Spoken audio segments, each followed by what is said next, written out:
I spent the last 10 months in South America fulfilling a dream of mine of living in South America and learning Spanish. And this podcast is going to be about the lessons that I learned over these past 10 months. It's interesting to think about. It's like December of last year is when I got there for a DreamState event, and how much has happened, but it seemed like in such a quick amount of time.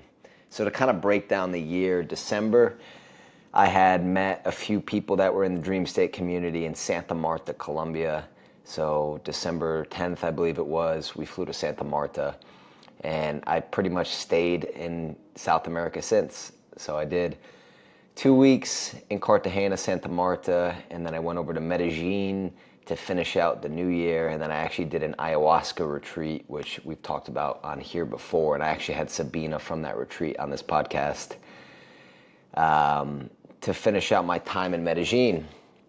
After that, I flew to Bogota and did 1 month in Bogota. Bogota was interesting as I was reading a book called Nomad Capitalist, and the guy Andrew Henderson was like, Bogota's the best. I really recommend Bogota.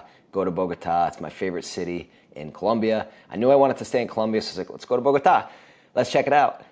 And as I'm telling all these people that I'm meeting and traveling, hey, I'm going to go spend a month in Bogota. Like, why Bogota? And I had come to find out why they were saying that. I really enjoyed Bogota, but compared to other cities in Colombia, it's definitely not the best. Medellin, in my opinion, is top tier. I really love Cartagena and Santa Marta. Bogota, I could see myself for like longer term, maybe living there with Spanish. Not speaking Spanish in Bogota was difficult. It's kind of like a more business-oriented city where people are not as patient as they are in Medellin, and they're not as used to foreigners. So I had spent a month in Bogota in January, and it was good. I enjoyed it. Kind of got introduced to the Colombian culture, was forcefully speaking Spanish daily, which was nice. Kind of got thrown into the fire right away in Bogota. Did not meet many other foreigners while in Bogota. I met a couple cool people staying at this Airbnb co-working place that I was at, but really did not meet so many connections in Bogota. So that first month was a little bit lonely for me, which was challenging. Excuse me, I was making sure my connection was good. So that was an interesting start in Bogota.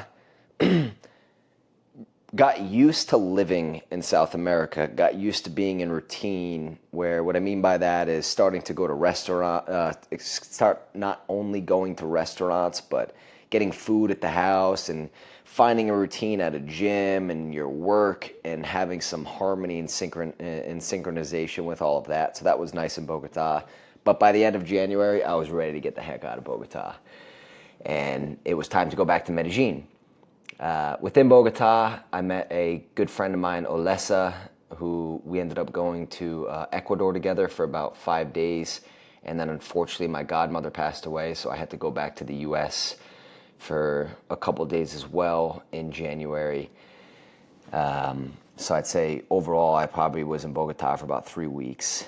It was a long 3 weeks in Bogota. It was an interesting start to the new year. After Bogota, I went back to Medellin. I spent about the next 2.5 months in Medellin, which I fell in love with Medellin. I absolutely adore it. Staying in the Laureles area of Medellin. A lot of times, if you're a traveler, you'll look into Medellin. Poblado is a really busy, interesting area, which we'll tap more into this later in the video. But I preferred Laureles. At the time, I was doing a year sober, so I wasn't drinking. And normally I won't party. Even if I was having a few drinks, I wouldn't party anyway at this stage and age in my life. So Laureles is just for me. It's a lot more local. It's a lot more chill vibes. It's actually in 2023, some magazine put it as the coolest neighborhood in the world. So that was pretty unique. But I really love Laureles. Started to meet a good group of friends. Started to find my local restaurants and cafes that I become regulars at, and just really started to immerse myself into Laureles. Got into a gym, Distrito Crossbox, which is one of my favorite gyms in the world now. Just the people there are absolutely incredible. Very welcoming to me, being a foreigner. I was the token gringo. I mean, they'd have gringos come in and out, but I was the one that was there for the past about 6 months, and they really welcomed me into their community, which I really appreciated. So about 2.5 months from, let's call it February to, like end of April, mid-end of April, I went back to the U.S. for my best friend Alex's wedding, which was awesome. Went to Ohio for that, and then after that, I spent a week in Florida with one of my best friends, Zambo, which is great. And then after that little U.S. trip again, I went back to South America and spent 2 weeks in Buenos Aires con mi madre, with my mom, which was nice. We spent about 10 days in Buenos Aires together. And then I ran an ultra marathon. I ran my second ultra marathon, which probably deserves a whole nother video, but I'll tap on it briefly while we're here. I ran my second ultra marathon in San Juan, Argentina, which was just an interesting story there for its own. But me and my mom were in Buenos Aires together. She had just some crazy challenges with her flights getting there. So she was like in fight or flight the whole time she was there. She was worried about her flights home and having a hard time enjoying the trip. And it was just kind of a little bit stressful for her, and that ended up leading to some stress on me as well. So we made the best out of our 7 days there, but it was mostly just relaxing, going to some museums, going out to eat, and just spending time together. A lot of nights it'd be like, hey, do you want to like go out? And both of us would be like, want to just hang out and watch a movie? I was preparing for the ultra, and my mom was just, it's kind of how she is. So that was interesting. That was beautiful time with my mom. We want to go back again under not like stressed out circumstances. I think I was a little bit stressed out preparing for the ultra as well. It was a 75K ultra. So after the week with my mom in Buenos Aires, I get ready to go to San Juan, and I get to the airport and my flight gets delayed like 8 hours.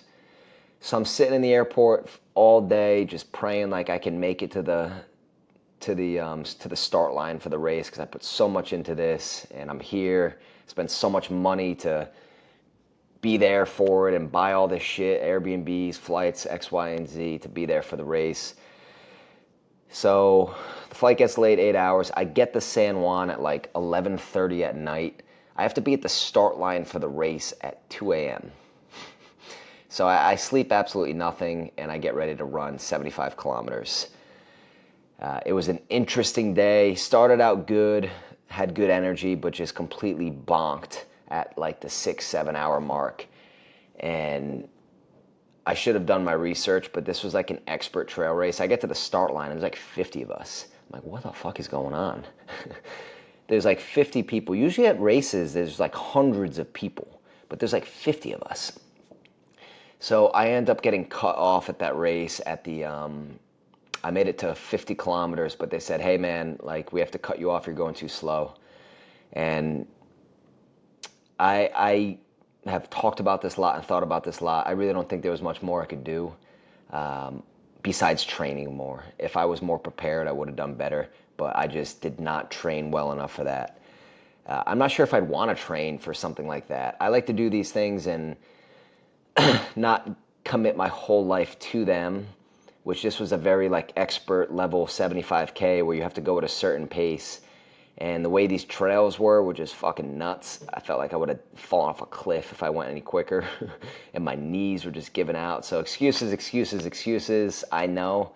But I'm really not that mad at myself for missing that out. If I would have quit, I'd be pissed. But because they cut me off, I'm like, have a little bit of solace in my heart. Do I want revenge? Abso-fucking-lutely. Will I get revenge? Abso-fucking-lutely. But that's in the past. I'm not too worried about it. So at the time I was pissed. So while being pissed off, I catch a fucking flight to La Paz, Bolivia, which is interesting. So my buddy Nico lives in La Paz, and I was only supposed to be there for like a week. He's been trying to get me there. I was like, let me go to La Paz, and then maybe I'll go back to Colombia after. But I have to be in Peru for August 7th. This was around May 28th at the time now. So May 28th, I arrive in La Paz, Bolivia. I get there, and I did no research because I'm just an absolute half a meatball. So I do no research about La Paz, Bolivian visa the necessities for a visa, excuse me. And I get there and it's like 4 a.m. I ran an ultra marathon. I haven't slept. I'm out of it. And they're like, hey man, you need a visa. I'm like, what? All right, well, how do we get that? Well, you're supposed to get it before here, but you can apply now. Do you have a flight out of here in a hotel? I was like, no. Well, you need that. I was like, oh, damn. Is there any way around that? No. By the way, they didn't speak a lick of English. This was all in Spanish. And en medio, mi español es muy mal. Ahorita es un poco mejor, pero en medio, terrible, especially at 4 in the morning after running an ultra marathon, I had no patience. I was like, dude, I'm just going to chat GBT this. You talk here, I'll talk here. And so we ended up figuring out, but I had to get a hotel, which I didn't have because I was staying with my buddy Nico, and I had to get a flight out of there. So I just asked ChatGPT. I'm like, hey, ChatGPT, this is my situation. I'm in La Paz, Bolivia. They want me to book a flight out of here, but I don't know where I want to go. So just give me the closest airport that's out of country so I can just buy a cheap ticket right now. And maybe I'll just cancel it. And they said Cusco is the closest airport. I was like, well, holy shit. I need to be in Cusco in August. So I just booked a flight July 31st to Cusco. I was like, I'll figure it out. So I ended up getting to La Paz, and I love La Paz. I really like La Paz. My friend Nico is an excellent host. He's like the king of La Paz. I recorded a video with him, and he was just a cool guy to show me around. And I was like, you know what, bro? Like, could you get me an apartment here for the next 2 months? And he's like, yeah, absolutely. He got me an apartment for, it wasn't 2 months, it was like a month and a half. He got me an apartment for a month and a half, like $500. So shout out to Nico, the real G. Really hooked me up. Got me into a state-of-the-art gym in La Paz, which is called the Tennis Club. Usually you have to be like an elite member here. And this was like 3 gyms, 6 tennis courts, sauna, steam room, cold plunge, and an additional sauna, 3 amazing restaurants. The steaks in La Paz were top tier. My favorite restaurant was this place called Tinto. So I just hunkered down in La Paz for that month and a half from like, call it end of May to end of July, and just grinded. My friend Nico likes to party, but I'm not much of a partier, so I went out a few times, but a lot of times I kind of say no to that, just did my own thing. Met some really nice people there, so made some good connections. Got used to the altitude. I feel like I got jacked. Just being in that altitude, like just stronger. It was interesting. It reminded me of the movie Avatar, when that Jack guy, the first one, in the beginning, he's like, you gotta stay hard, gotta stay strong up here. This altitude will get to you. When he's on that different planet, and I kind of felt like that in La Paz. Like I gotta stay strong. I gotta stay jacked here. I gotta work out harder than ever. I gotta lift heavier than ever here because I can't lose the muscle. So I just was an absolute animal every single day there. And the gym was so nice, it was easy to do that. So La Paz itself was, I have a lot of people say, did you really like La Paz? I was like, yeah, because of Nico, I think. If I didn't have Nico, maybe I wouldn't have liked it that much. But Nico was just such a good guide where he showed me a lot of these places that I went to. And yeah, it was like having a legit, it wasn't like, it was having a local guy that grew up there, was able to show me around and kind of introduce me to his friends. So I had a really nice experience in La Paz because of that.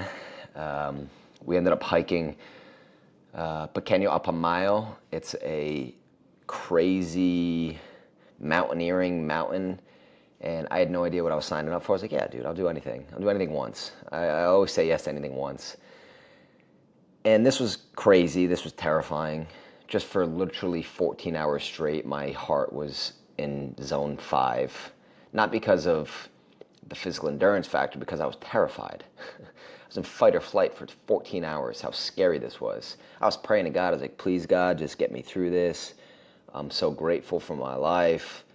It was terrifying. I wouldn't recommend it. I don't think I'd do it again. I mean, I would recommend it because, like, to be in that like, in the moment is a beautiful place to get to. But goddamn, I would train a little bit more than I trained for that. That was terrifying, but it was really beautiful. And it was fun to go through that with Nico because the whole time we're both thinking in our heads, and I can read it on his face, like, God, I want to turn around. I want to turn around so bad. But we both know we wouldn't turn around. And at one point we got to one peak and there was another peak and we're just, it's like 4 a.m. Like, God damn. But let's go. Let's just get there. We get to the second peak and the guy's like, don't you guys want to hang out here? No, let's go. It's freezing up here. Let's just get back. I'm ready to go. I just want to get this over with. Oh, that was an interesting experience. After La Paz, I went to my event in Peru for DreamState, and I had probably my favorite DreamState event so far was the one in Peru in August. It was just amazing. Everything just fell into place perfectly. I got to see Gabriel, my tour guide from Machu Picchu in 2020, and we've stayed in contact, and it was just really good energy and really good healing and growing energy all around. Everything worked out perfectly. Made some other good connections that will help with DreamState events in the future. It was just such a special event. Got to see some close friends and people that were members of DreamState and got to spend that time together and create these amazing memories. So that was just a special, special time. And what's crazy to think about is it felt like that was 2 weeks ago. The past like 3 months have just flown by, man. But after that event, I went back to Medellin, and that's where I spent the last 3 months in Medellin, just finishing out the year. These past 3 months, I'd say, have been like the most challenging out of the whole year. Just interpersonally, with business, with everything, it's just really kind of come down all at once. But being in a place like Medellin while going through that was really special because I see Medellin as like a home to me now. Out of all these places, even spending all that time in La Paz, I still feel like Medellin has a special place in my heart. So it was nice to finish out the year in Medellin. So that's kind of a breakdown. I know I didn't go too much into each country. Maybe I'll do that as the video goes on, as kind of things spontaneously come up. But if you guys are interested in my experience of each country, just comment below and I'd be more than happy to create like a little video, whether it's about Buenos Aires, La Paz, Bolivia, Quito, Ecuador, Bogota, Medellin. Just let me know and I can go deeper into each specific ciudad, country, or whatever. So I wanted to bring up this one topic, like the passport bro community and what type of people you're meeting while traveling. This whole passport bro is, I don't really like that name for it. I don't see myself as like a passport bro. I see myself as just a curious individual living his life and doing it in places that allow me the most amount of growth. And I see South America as that for me right now. But there's a lot of benefits to, if you were to break down, like, I think what people are trying to get to with this passport bro, I'm just going to use this because it's a very familiar word to utilize. So what is this passport bro movement? Well, there are a lot of people like me that are living in places like Medellin, Colombia, Buenos Aires, todo, all over South America, all over the world, that are from other countries, maybe weller off countries where they're making euros or they're making US dollars. That's part of the passport bro thing. Is there's people that are making US dollars or they're making euros, so they're making really good, strong dollars, but maybe those dollars or euros aren't going so far in their country.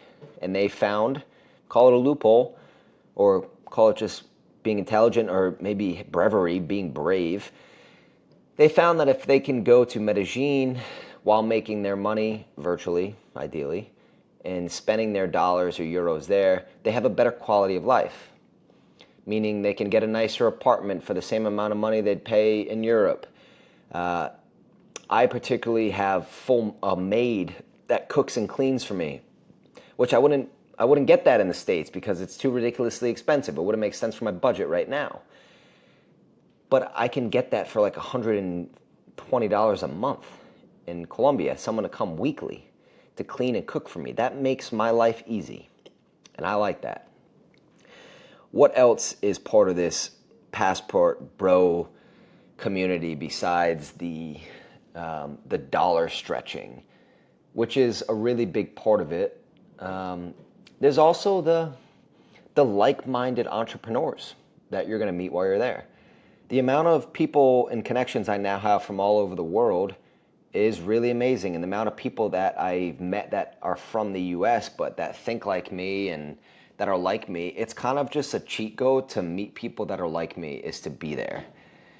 And because you have to be a little bit tapped, a little crazy to just leave your secure life in the US and move to Colombia.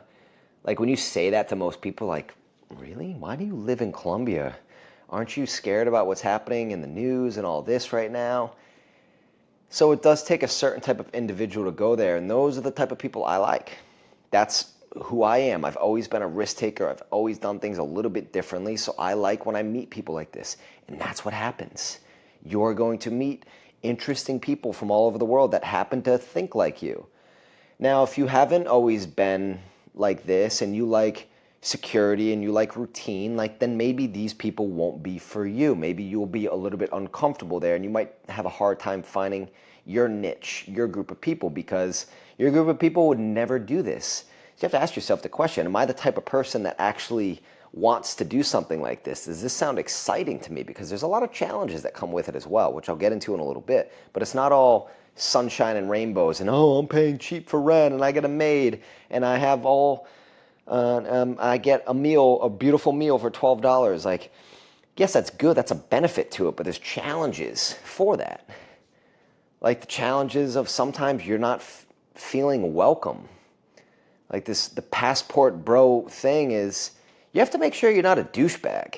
Because a big negative connotation with this passport bro is these Americans or Europeans coming to these places and not respecting the culture, spending top dollar for these nice places, which is gentrifying the area. So this is something that's happening. And they're going there, they're drinking all the time. They're not being respectful. They're not trying to learn the language. So they're just bringing their language to there and expecting everyone to cater to them. This is gentrifying the area. This is really bad in Spain right now. In Barcelona, for example, people aren't able to afford their houses that live there, and rent's going up like crazy because of this passport bro community, people that are moving there. And I understand these factors of it, and I've weighed out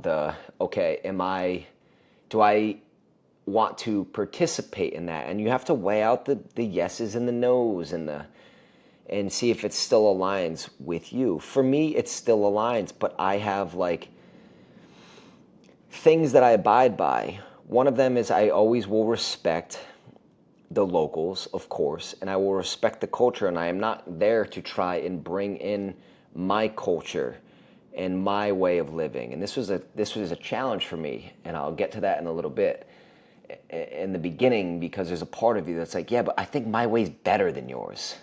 I think my way of living is better than yours. So you have to respect their culture and try and intertwine with it. And most importantly for me, I think it's to be there is to, if you're going to live somewhere, to learn the language, to do your best to respect and to learn the language and to learn the culture, to understand why they think like this, if you're going to be a part of it, if you're going to live in there, and not just come there to reap the benefits of their land, which a lot of these passport bros do that. Let me get this cheap rent. Let me get these beautiful women that are from here. Let me get this good food and meet all these other entrepreneurs from my country, but fuck all the rest of you. I don't care about you. You have no benefit to me. That's a bad way of thinking, in my opinion, and you need to show some goddamn respect.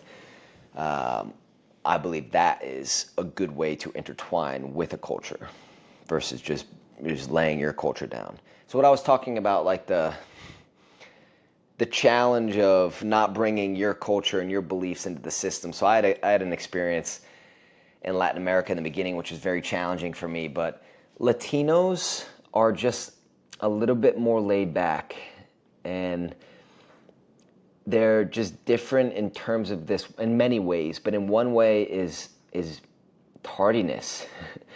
And sticking to their word is, in certain ways, is just a bit different. I'll give you an example. If I have a friend, it's just like, okay, Wampa, let's meet for breakfast tomorrow at 11 o'clock. No, let's use a better example. So today is Thursday. Wampa, let's meet for breakfast on Monday at 11 o'clock. If I was in the U.S., I'll use the East Coast because it's a better example than the West Coast. If I was in the East Coast and I said, hey, John, let's meet Monday for breakfast at 11 a.m., does that work for you? Okay, I don't need to remind John over the next 3-4 days that we're going to meet for breakfast. I just assume that because we said it, it's going to get done. And we're going to be there at 11 o'clock. This is how I've always been. And getting to Latin America, I brought that there. I expected other people to just be like that as well because that's how I am. And I believe that's how respect is, which I still believe that. But people would start to not be like that. I'd make plans and they'd have to consistently remind me, or I'd have to consistently remind them, or things would fall off last minute, and I got pissed. I was like, listen, dude, like, we said we're going to be here at 11 o'clock. Let's be here at 11 o'clock, or just don't say yes to the goddamn plan. And I got really, really aggravated, and people almost like didn't understand why I'd get so upset. And I just started to realize, it's like, Ethan, this is just kind of how the culture is. Like, you have to learn how to not let your values go to the wayside and fall into their values, but you have to understand how to respect their values, because you cannot just expect a whole society, a whole culture to bend to you, because this is how you were raised and how you live your life. So I really had to learn with this, and I had to kind of understand, like, okay, if I'm going to make plans, like, let me start to learn how to set boundaries with them. Let me learn how to fall into, like, the reminding them of this. So I had to kind of, that's a dance that I'm still learning how to catch the two-step on, because that's a challenging one, and especially challenging with dating. Oh, God. That was a big challenge in dating for me. And not everyone's like this, just so you know. Not everyone is like this, but it is a common thing in Latin America. So kind of before we move on from the passport, bro, let me see if my brain will think of anything else while I take a sip of water here.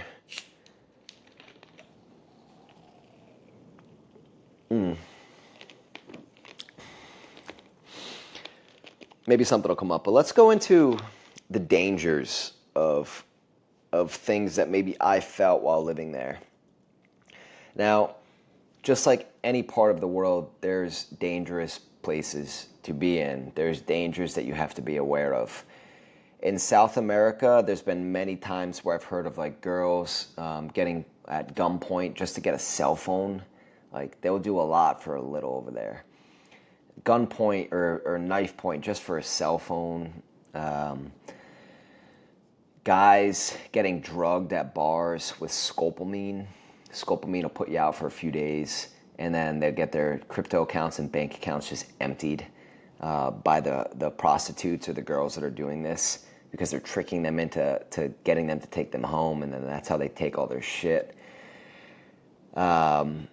Just generally being in an area that you're not so familiar with, people can catch on to that and take advantage of you. Take advantage of you having dollars. You got white skin over there, like, some people see it as money signs. Now, these are normal things that you can expect. Now, to keep in mind, whenever someone asks me, oh, do you feel danger there? I say no, because I don't put myself in situations that would allow me to feel at risk or dangerous. There's only been a few amount of times, and I can confidently say that it was self-inflicted. Like, if I just wouldn't have gone to that party in the middle of the mountains at 11:30 at night, like, I wouldn't have got that taxi driver that was probably pissed drunk and swerving all over the road. Like, that literally happened one time. Me and my buddy were going to this party. This guy was fucking wasted picking us up, swerving all over the road. But we used our own mental faculties. Like, dude, pull over. We're getting out. pull over. We're getting out. But the people that find themselves in danger put themselves in danger. If you're in Los Angeles and you're pissed drunk at 2 o'clock in the morning in downtown LA, you are in danger. You are a target. What's that word, target? Are you setting yourself up to be a target when you're in South America? A lot of gringos do, because you are an easy target. But if you come across as vulnerable and an even easier target, then yes, you're going to get taken advantage of. People are going to see that. You're going to put yourself in situations. If you're getting pissed drunk and staying out till 2, 3 in the morning trying to get laid every night, you're going to put yourself in some dicey situations because you're not from around there, and your mental faculty is incapacitated. And they are intelligent human beings, and they know that. So they're going to capitalize on that. But if you're there and you're living your normal life and you're waking up at 6, 7 in the morning, you're getting a workout in, you're getting to bed by 10, 11 o'clock. If you are out late at night, like you're in control of yourself, you're not really drunk, I would recommend to just really stay away from overindulgence and partying when you're in a place like this. Like, yeah, have your fun, but if you're the type of person that goes out and gets really like shit-faced, like maybe this isn't the place for you, I wouldn't recommend doing that in these Latin American countries, because it's just like, yeah, there's still a low chance that you're gonna get like, you're gonna, like, people do it all the time, but I just wouldn't want to put myself in that situation, because it's this thing that I have like with myself where I'm so grateful for my life and the life that God has given me that I am not going to disrespect God and put myself in stupid situations. For example, if I'm with a buddy and he's been drinking, I'm not going to get in the passenger seat. That's a disrespect to the God that's gave me this great earth. I'm going to say, hey man, like, you've been drinking. I'm going to catch a cab home. All good, brother. But I don't want to go home with you. I'm not going to fall into your peer pressure. Just because you feel like you're good to drive, I'm good. That's a disrespect to my God. So I don't disrespect my God. And that is a lesson that should be used more than just being in South America. But I have these conversations with myself. Is this moment putting myself in danger? Is this disrespecting my God? And you can even use this for like, I got invited to go skydiving. I was like, no. To me, in that moment, skydiving in a place that I have no clue in Bolivia, like that, to me, I think that's a little bit disrespect to my God. No, I'm not going to go voluntarily jump on a plane in a place that I don't really trust, like the harnesses. That's a disrespect to my God. Just for what? A little bit of thrill? A little bit of dopamine? No, good. I'm not going to go do drugs because that's a disrespect to my God. For what? A little bit of dopamine? It all comes down to like this little bit of dopamine. Sometimes it's just like, no, I can say no to a little bit of dopamine because it disrespects my gods. So I think avoiding dangers is actually relatively easy there. At least it was for me. Now, I'm also 6 foot tall, 90 kgs, 200 pounds. I'm jacked. So I'm not someone that you're going to want to fuck with on the streets. And I'm confident too. So when I'm walking around, like I'm not displaying myself as a target with my body language. My body language is exuding confidence. This is something that if you don't have, you should practice this. If you're going to go to another area of the world, it could be very good for you. So now that we've got through the dangers, and any questions on the dangers or experiences, I'm more than happy to give some more thoughts there. What places are best to stay if you're going to Medellin, Buenos Aires, La Paz, Bolivia? Because some locations are going to raise that danger scale than others. Like if you're in Medellin, for example, stay in Laureles or stay in Poblado or Envigado. These places are less likely for you to be putting yourself in a dangerous situation. But if you're going to try and save a couple bucks to make your dollars go even farther and you want to stay in some sketchy places, that's going to raise your danger scale.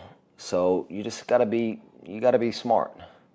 And you also have to know, even some areas of Poblado, like if you're in the dead party area of Provenza, which is in Poblado, like that could be not a good place to be, because that could be dangerous for the fact of you being there is going to be around a bunch of parties, so you're going to want to party a lot, and that the nature of that environment could put you in dangerous situations. You have to know yourself as well.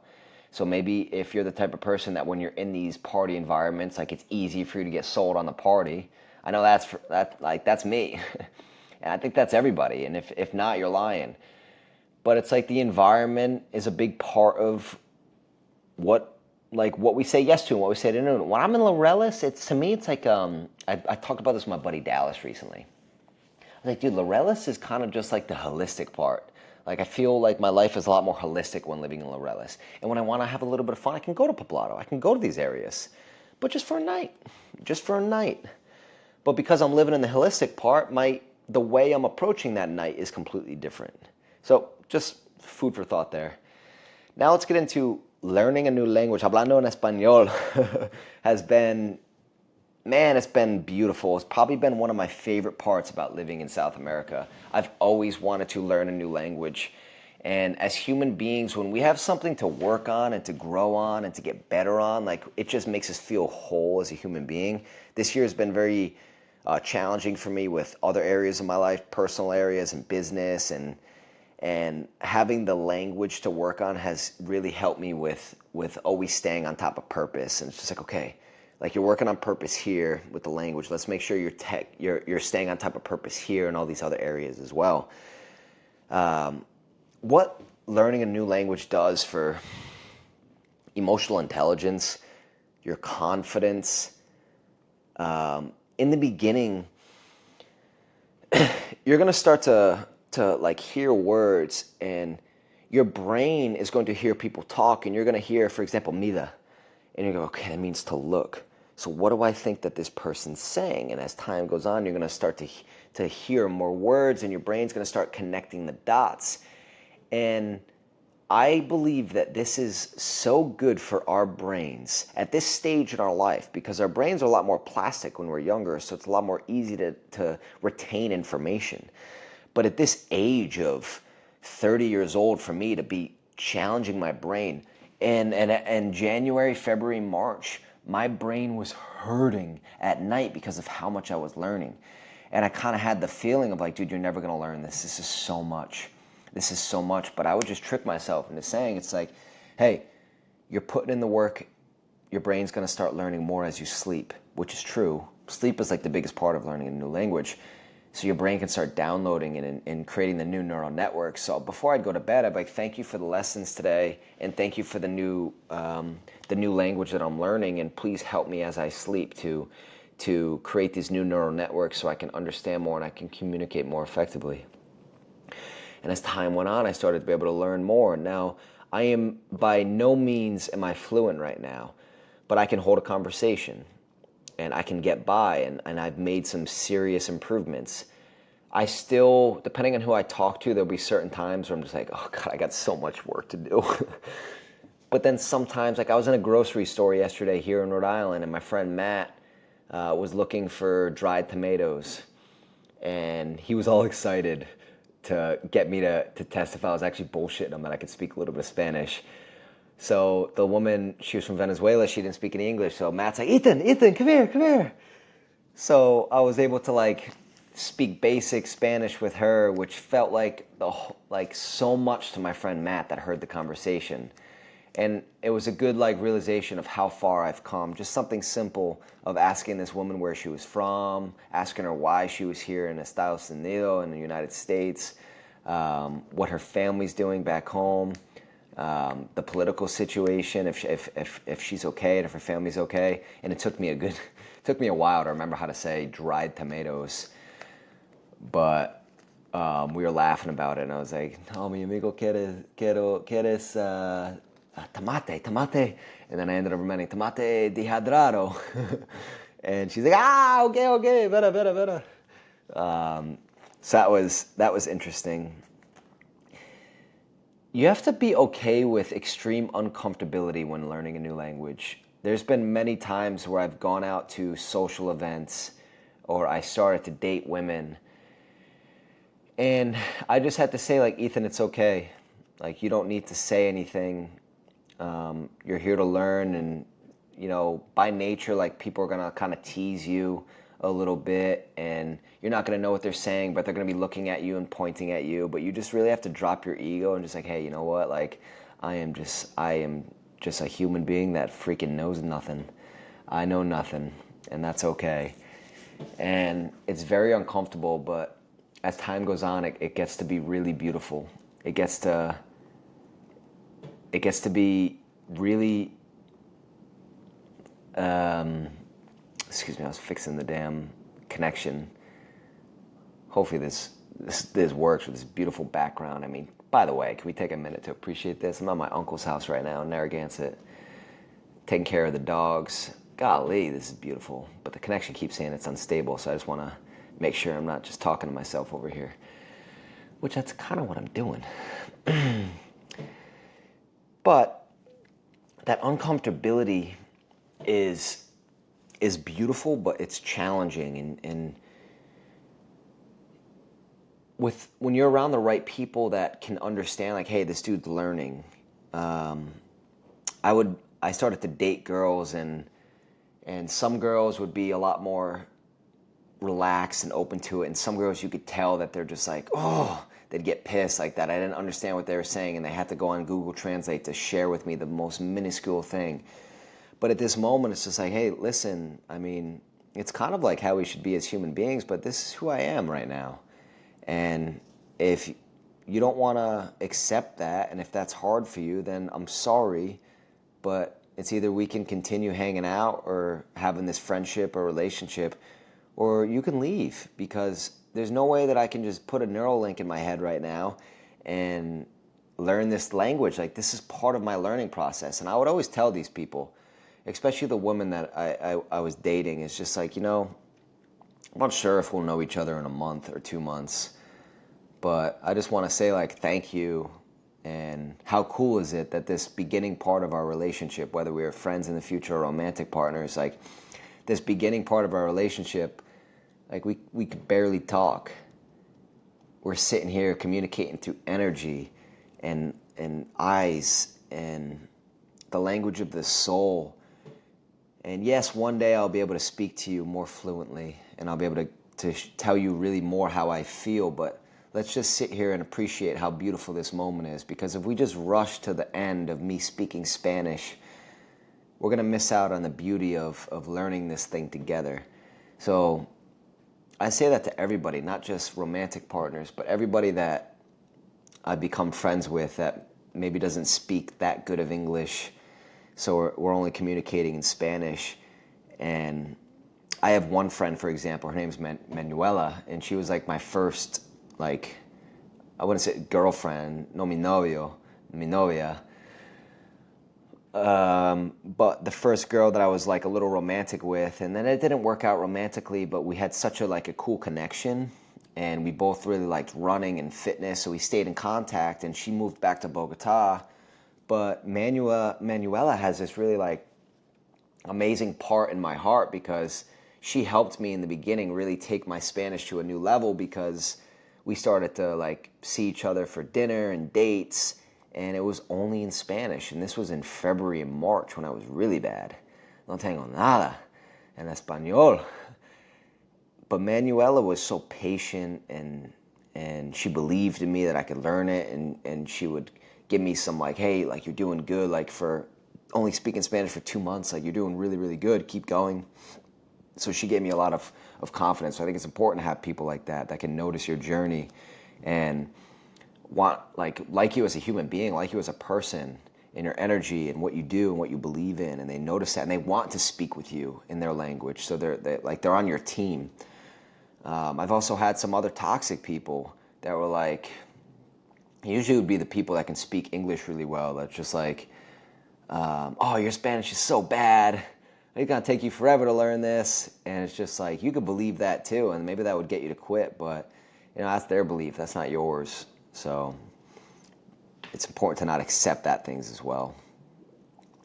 It's very humbling to be in social settings. For example, I'll use my gym for example. I was like really the only English speaker in the gym, and I was becoming friends with all these people, and we were going through these hard workouts. And when you do something really hard consistently with a group of people, especially like one-on-one or with groups, and they see you suffer and you see them suffer, there's a special bond that gets created. And at the end of these workouts, they would be communicating to each other about how hard it was. And I'd kind of just be by myself, like, after going through that, and I'd get some high fives. And it was humbling. It was like, wow, man, I would really love to go and tell them, like, what was happening in my mind while 5 minutes into doing that crazy workout, or what was going through their mind at 5 minutes in. Did they go too hard in the beginning?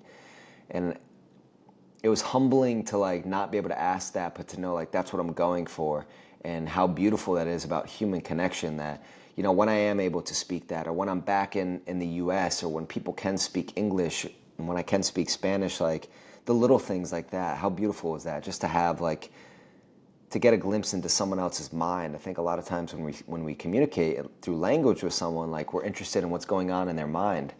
And to have a glimpse into someone else's mind is really beautiful. And you realize when you're in environments where you can't speak that language, like, really sometimes all you want is just connection, and all you want is to just know what's going on in their mind. And maybe it's similar to what's going on in your mind.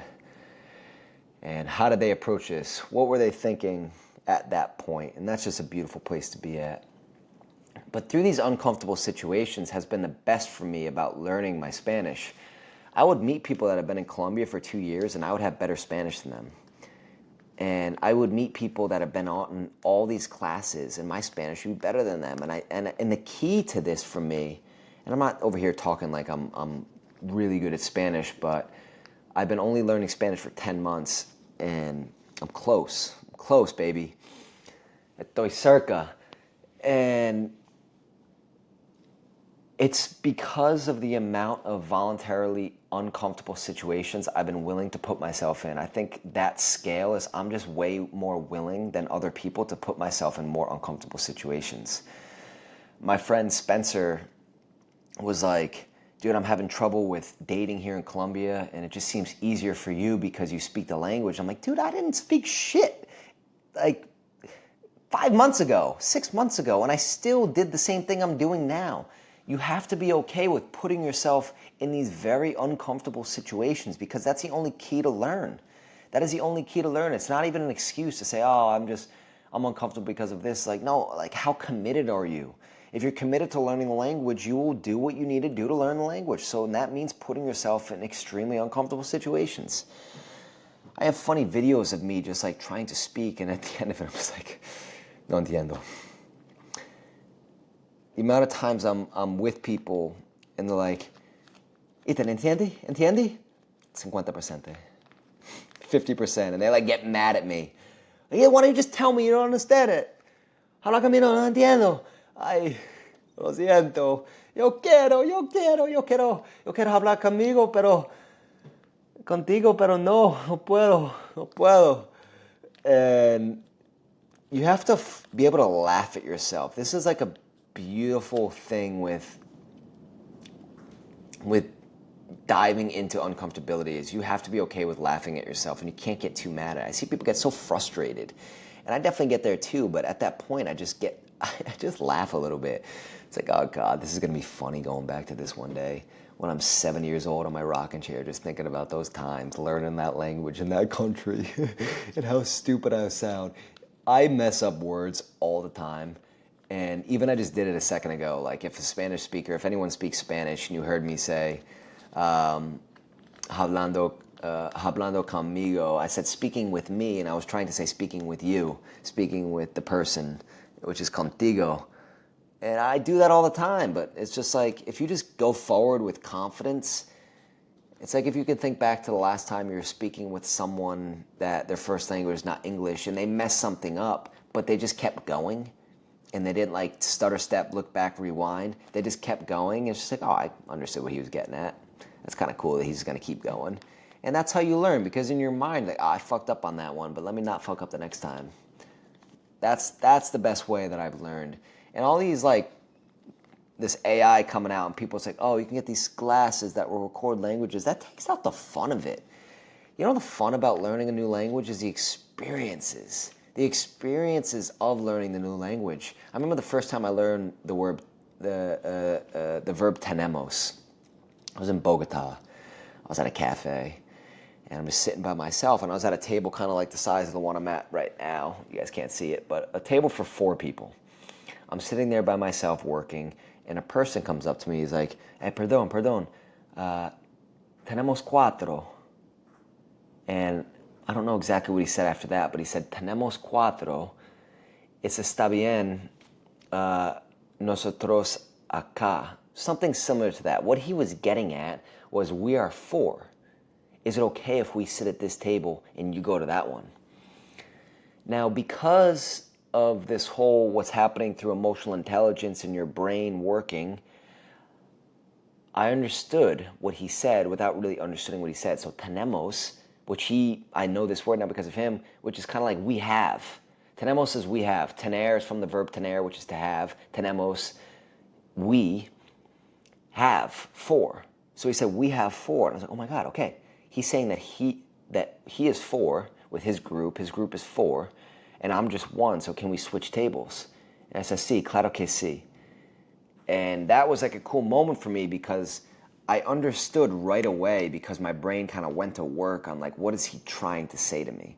And this is so beautiful, this like little experiment, and the amount of times this happens to you, where someone will say something or ask you a question, and you really don't understand, but you put 2 and 2 together.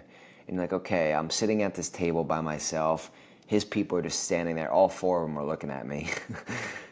They must want my table. Okay, let me give them the table. So you start to learn, like without fully understanding, you start to learn how to communicate. And that's really good for your brain. That's really good for the hippocampus. So that right there is the beauty of learning the language, is these experiences of when I'm fluent and I look back to the first time I learned tenemos. It's going to be hilarious to think back on that because of how far I've come. So let's get into dating in South America. This is a interesting topic because you know, you're in a whole new world with different languages. A lot of the girls I've dated really don't speak English. A few of them have, but most of the girls that I've gone on dates with, didn't speak English. And to me, that was beautiful. I really enjoyed that. But then there's a certain part of it, after a certain amount of time, it's like you want to be able to communicate. I actually dated a girl for about a month and a half, and I really liked this girl. Really, really liked her. But she didn't speak English, and although in my mind I was like, yeah, but languages can be learned, energy is felt, like I was all in on the relationship. I think for her, it wasn't, it's not what she was looking for. I think she wanted like someone she could really communicate with without like this uncertainty of me, because I didn't know if I was coming back, and I was going away for 2 months. So that was a challenge. So that could be a part of it. It's like, you know, I found someone that I really liked. Like, I really liked this girl. When I first saw her, this has only happened to me a few times in my life, but when I first saw this girl, I was like, that's my wife. That I didn't say that's my wife, but I felt something inside, like that could be her. And that's only happened to me. This is the second time that's happened to me in my life. The first time it happened to me, I was 20 years old, and the girl ended up being 30. And yeah, so we started to date, and it was really amazing for a little bit, but then things started to kind of fall off, and things weren't what I expected and maybe what she expected. So we ended up breaking up, and it was really challenging because, you know, I did really like her, and I was frustrated with the fact that, oh, maybe if like I just spoke Spanish or things were different, like maybe we could be together. So that could be a challenge with dating, is, you know, maybe you would really find someone that you really like, but logistically it won't work out at the stage you're at right now. So that could be something to keep in mind with dating out there. And I share that humbly, because that was a really hard experience for me, and that was recent too. And yo fui en Tusa. It's a Colombian paisa word for like I was in a little bit of a heartbreak. But I connect really well with Latin women. I really love how feminine what Latin women are. I love their style. I love their flow. I just love the Latin female. I think they're way more women that I want. They have this essence that is so beautiful and so down to earth and so goddessly. I don't even know if that's a word, but just pure beauty, straight from God is how I see Latin women. And now I find this with American women, I find this with European women as well, but just something about the consistency with Latin women and how feminine they are, I just really love. I am a really like masculine man, so I need like that duality of femininity. And I find that within Latin culture a little bit more than I've had in the past in the US culture. And I think a lot more people can relate to that these days, because in the US, because of how things have gone over the past decades, like women are just kind of stepping into a more of a masculine role in the US. And who knows what this is going to do to our future, but it's a truth right now.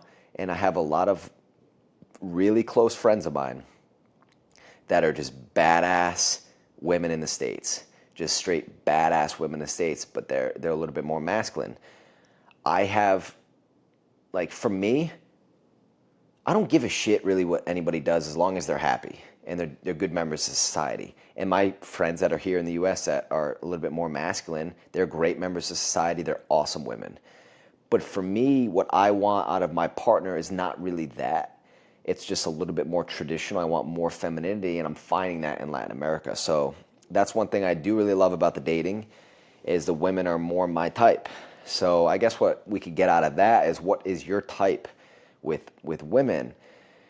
And it's not just like what you see on social media with Colombian women. Hola, papacito. It's so like, I mean, yeah, they do call you that. But it's a lot of what you're seeing on social media is like the hookers and prostitutes from Provenza Poblado. Just to be real with you, guys are recording those girls. Those are not the girls that you want to be around when you're there. Those are the girls that are going to scopamine you and drug you. Those are not the feminine girls that I'm talking about. I'm talking about the cute little beautiful girls that are very family oriented, that maybe take the bus to work, that are just awesome, just great, like down to earth, just beautiful women. You're gonna find a lot of that there. But what you're seeing online with these girls with these big asses and these big boobs and they're really hot, like, yeah, that's there, but that's not what I want. And that's definitely not what I'm going for there. So if that's what you're going for and what you're seeing online, like, yeah, maybe a quick 5-day trip there. Just, maybe put a safeguard on your crypto account or whatever before you go there, because you're just setting yourself up to find the wrong person. And, you could probably find those same women in the US as well. So yeah. What else about dating? To me, I find it easier to just approach people there. I was having this conversation last night with a buddy. I think it's because, like, subconsciously, I think I feel like I have a little bit, like, less to lose. I don't know. But I'm just a lot more confident when I'm there. Maybe it's because these are the type of women that I know I like already. Maybe it's because subconsciously I'm not worried if a friend of mine has already been with this girl, or maybe these stories that I've made up in my mind about American women. I think it could be a combination of all these things. But I'm just more confident when I'm there. I'm more like approachable, like I'll really talk to anybody, and that just happens to put me in situations where I'm talking to women that I'm interested in. And I think this is a really key to how I've really always been, where I'm not like a type of guy that's like cold approaching, as they call it, with women. I just talk to really everybody. And by talking to everybody, I associate myself as the person that talks to everybody. And I'm definitely like that while I'm over there in Latin America. And that just puts me in situations where I'm just talking to girls that I'm interested in. And then from there, it's like, hey, ¿quieres café conmigo mañana? Do you want to get a coffee with me tomorrow? And usually they just say, yeah. And then from there, you just see how it goes. But to me, it's just, it's a lot easier over there. So yeah, I know that's a topic that at least the men are probably interested in. So if you guys want me to jam more on that, about kind of if you're maybe feeling like, God, these girls in the U.S. are just, I just haven't had success with them, and you think like Latin America could be the problem that could solve that. It might not be, man. It might not be. Or it could be. It just depends what you like and what you're looking for. But there's a lot of challenges that go with it as well. Kind of how I shared about my ex-girlfriend in the beginning. Like, you know, I finally met someone that I really, really liked, but because of certain circumstances, it didn't really work out. And you have to realize, this was big for me, is that because of how feminine these women are, you're not going to really treat them how you've probably treated your girls in the US. It's going to be a little bit different. They're going to respond differently. They're going to send you a lot more tests as well. Really strong feminine women, without even knowing it, unconsciously tests your masculinity a lot. So you're going to have to be prepared for this. And this could throw a lot of men off that aren't used to it. This could get you aggravated a lot if you're not used to it. So you have to be really strong in your masculine energy, and you can't be thrown off by their feminine games. The feminine energy is chaos. It's pure chaos. So you have to be able to deal with pure chaos and to not let it control you or throw you off. I'd be happy to go more into that kind of feminine and masculine duality at a different video if you guys are interested in that. So after dating, let's talk about making friends. So not to toot my own horn, but I've always just been good at making friends. I've always been good at just being a social guy, just connecting with a lot of people. It's funny, I had a group of friends that we went out to dinner, and my buddy Dallas, like, dude, this is the motliest crew of people. We got this dude that's 6'5", got tattoos all over him. We got my buddy Les, who's like this Floyd Mayweather black dude that's just a stud. He's really, really intelligent. Got my buddy Dallas, who's like kind of like a political, well-spoken stud, but a little bit different than the other two. And then my buddy's from England. And then I had a couple Latinas that didn't speak a lick of English there. And it was just the motliest crew of people. My buddy Dallas was like, dude, how do you, like, you got people from all walks of life here. I was like, dude, I can connect with anybody. And I like to find things that interest me with everybody. I like to have different forms of relationships. And I think what this does is this keeps me being interested in everybody. I'm not looking for a certain group of people. I find myself to be interested in everybody. And when you're interested in everybody, that makes you by nature just attractive yourself. So one lesson with meeting new friends is be interested in other people. Like when you're out, be super interested in other people. And then you got to go do social events. You got to go do social activities. You got to get out of your comfort zone. Join a run club. Go to men's groups. Go out and do your work in coffee shops for a couple days out of the week. Go join dancing classes. These things all got me in the mix-up. And a lot of times I was a little bit nervous because I'm actually a bit introverted.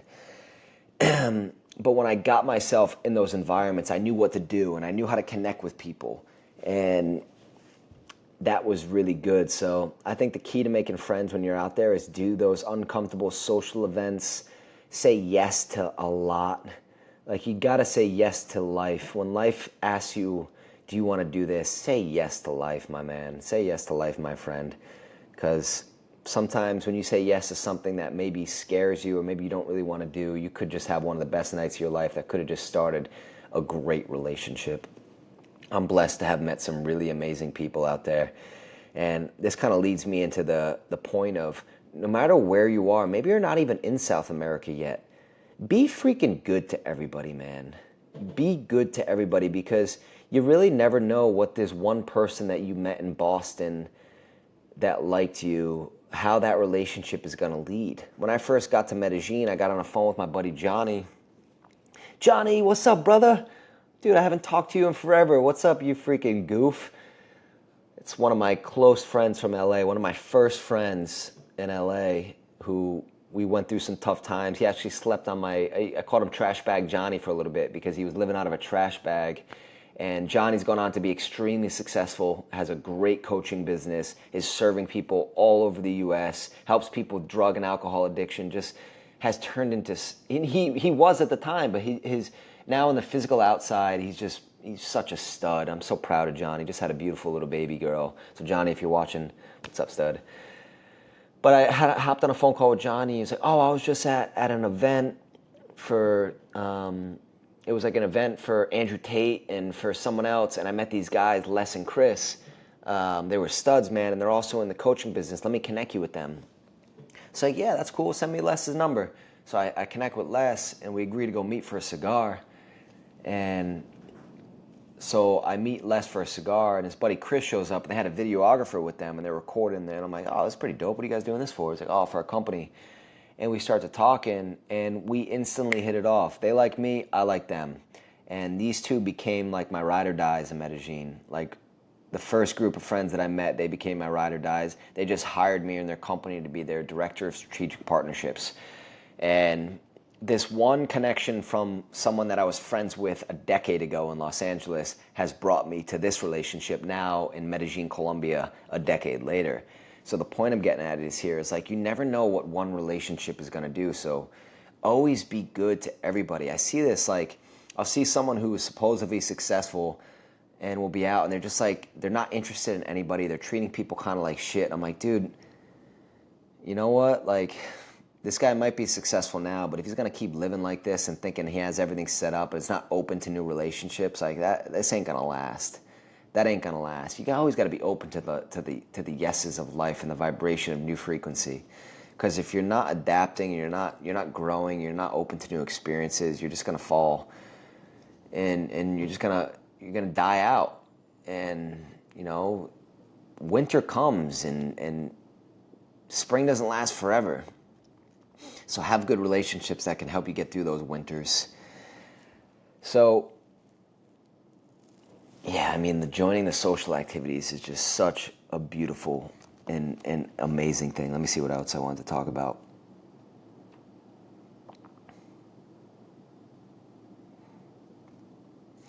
So let's talk about some challenges.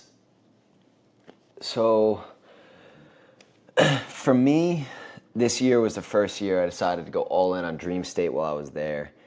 And from there, before that, I was always working in sales and I was always making a lot of money with sales. So I always had this comfortable way of living. And this year was kind of a big kick in the nuts of like, dude, you got a lot more to do. You got a lot more work to do to actually make it and be successful in how you want to within this business. And the thought of, should I be doing this? Should I be doing that?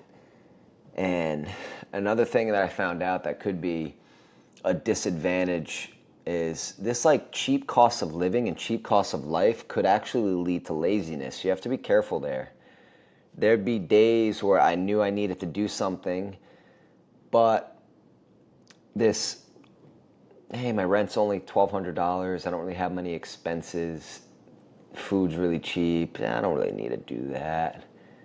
These things could come up. And over there in Latin America, it's not as much of a hustle culture, if you will, as it is in the US.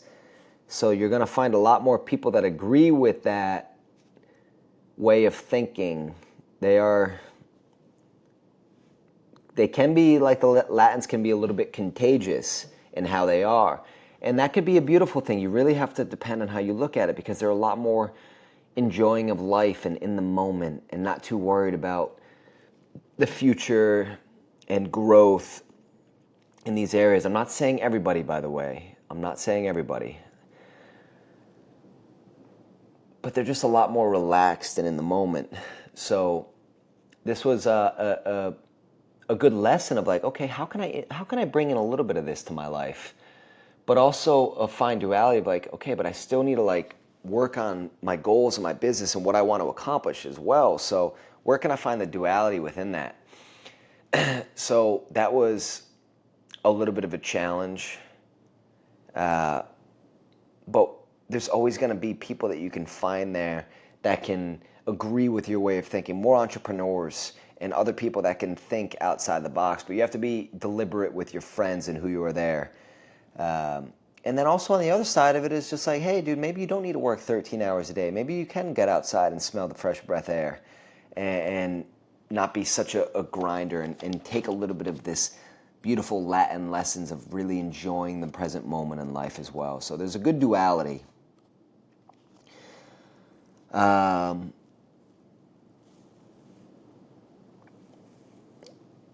Challenges, Airbnbs. Oh God. So for living, the easiest thing to do is just Airbnbs. They're pre-furnished. Now, living out of a suitcase for a year is a challenge. I just got back to the U.S. a few days ago, and the thing I was most excited on was having different clothes and being able to get some of the stuff that I had back here in the U.S. And that was just so beautiful for me to have new clothes. I've been wearing the same shorts, the same shirts for the past year, and it's just like, oh my God, I can't wait to just change my clothes. And changing Airbnbs, it's like everything you got comfortable in this Airbnb, and you had to get all of your Tupperware containers and all your food and all the butter and coconut oil and all the things that you had that you created comfort with in here. Now it's time to pack it all up and move to new space in your tiny suitcase. So that was a challenge. Also, use this through an experience. I went to Miami for a business event. And when I got back from Miami, I had a Airbnb that I get there at 12 o'clock at night. It was completely different from what the photo said. It said it had an air conditioner, no air conditioner. The place was so like gross in the inside and like felt just moist and muggy. And I just go to the guy, I'm like, there's no way I'm staying here for a month. Either you get me a new room with an AC or I'm getting out of here. So that was 12 o'clock at night. I literally booked a new Airbnb that night just for 2 nights while I found a different place. But thankfully Airbnb is great where they gave me money back and a $200 credit for my troubles on that. So that was good. There's been other situations where I booked an Airbnb and it's just, you're in this place that just like the energy is just off. It's like it's dark, it doesn't have windows, and it just affects your energy for a couple weeks while you're living there, or even a month. I've been in places for a while that like I dreaded going back to that apartment. I tried to not be in there. And then I've had really good Airbnbs. It just depends. I had an interesting experience the last Airbnb I was at. So I was texting my friend Natalia while I was in Bolivia. I was like, hey, Natalia, I'm going to be back in Medellin. Do you have anybody that could rent me an apartment? So Natalia recommends me this apartment with her friend Mafi. Mafi gives me the apartment for a month and a half, and then she calls me, and she's like, hey, Ethan, this girl Paula wants to come and take over the Airbnb, the apartment, excuse me. So I have to kick you out a little bit earlier versus the original 2 months. You can only stay for like a month and a half. I was like, okay, no problem. So one day while I'm in the apartment, the girl Paula comes by, and that's the girl that, like I said, when I first saw her, I thought she was my wife, and we ended up dating for a month and a half. And while I was dating Paula, I booked my new Airbnb right near hers because she was taking over this apartment after.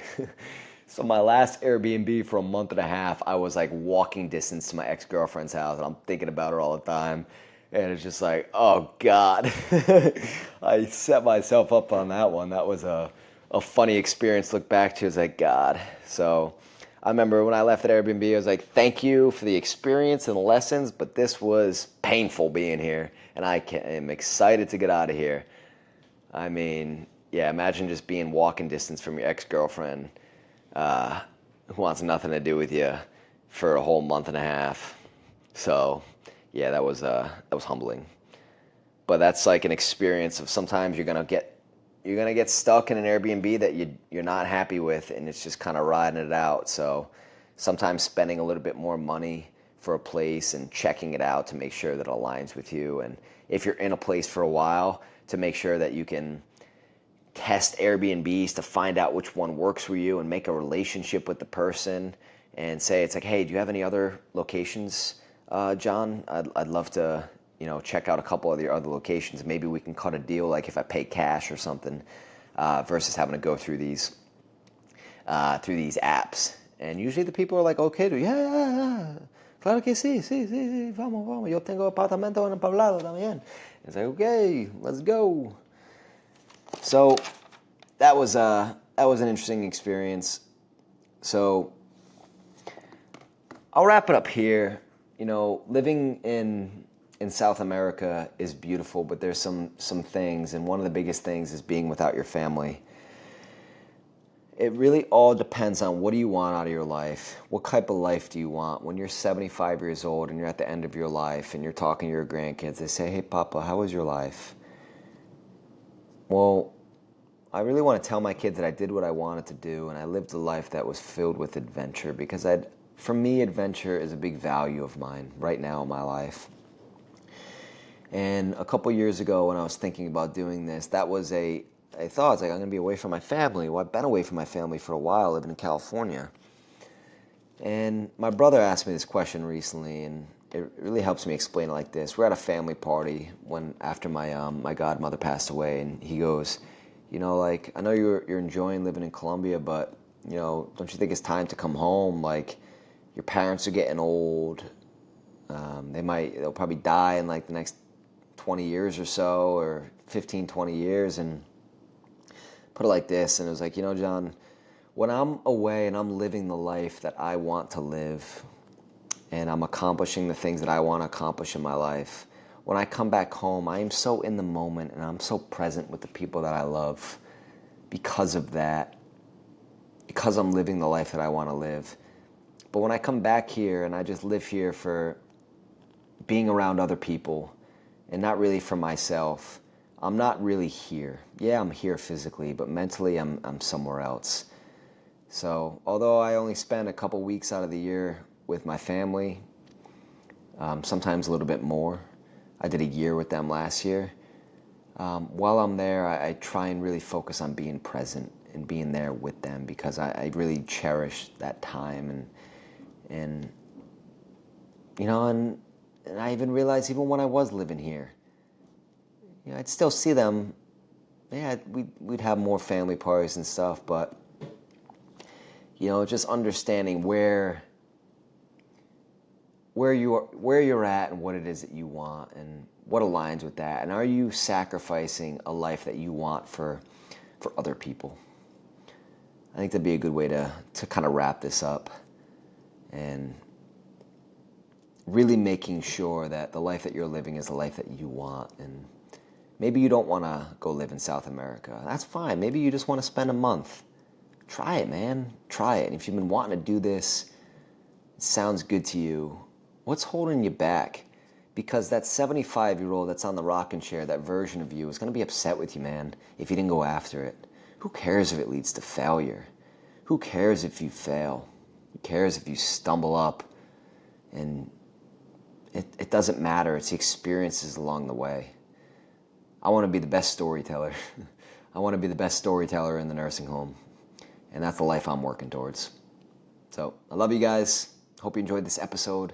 Please like, comment, and subscribe to the DreamState Livin podcast. I want to keep giving out a lot of cool value. I've had some really cool guests as of late this past year. We're coming up on the first year of me doing this, and I don't see myself stopping because I've really enjoyed it.